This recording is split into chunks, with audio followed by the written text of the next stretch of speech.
SSS pensioner, sa video na ito meron tayong sasagutin na comment.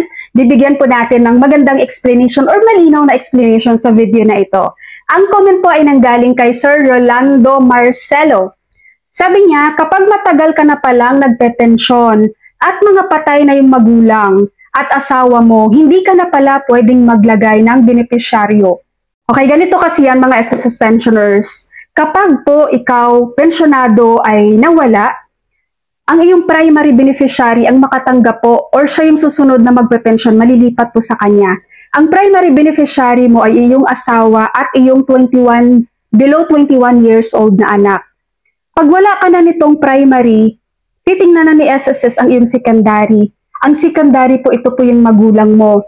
Kapag nawala ka po, ang magulang mo ang makakapag lump sum. Hindi po pension na lump sum ang makukuha.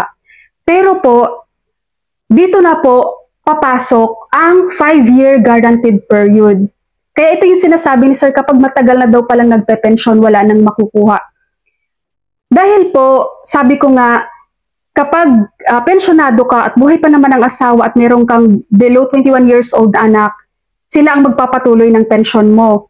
Kapag wala naman, parents mo na, pero lump sum lang guys. Pero, kapag ikaw po ay more than 5 years na pong pensionado ni SSS, wala na pong makukuha si secondary beneficiary mo o kaya yung designated mo. Okay, wala na po silang makukuha guys. Pero kapag ikaw po ay pensioner na 3 years ka palang nagpe-pension kay SSS, pag nawala ka, yung 2 taon na natitira, yun po ang malalampsam ng iyong secondary, ng iyong parents pag buhay pa. Pag wala naman ang iyong designated beneficiary. Nagagets po ba? Kaya itong kay Sir Rolando, yes po sir, wala na rin kasing saysay kapag maglagay ka pa ng benepisyaryo mo. Dahil unang-una, wala na yung primary mo, asawa at anak. Tapos ang tagal mo ng pensyonado ni SSS.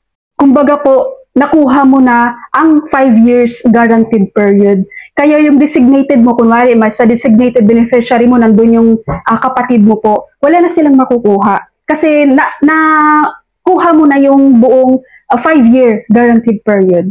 Alright po, so SSS pensioners, sana po ay malinaw sa inyo guys sa aking explanation. Pero pag masyado ako mabilis guys at medyo magulo yung paliwanag ko, i-comment nyo na lang guys pag hindi nyo po naintindihan. Sasagutin ko po yung questions nyo. Maraming salamat po sa inyong panonood and God bless you all.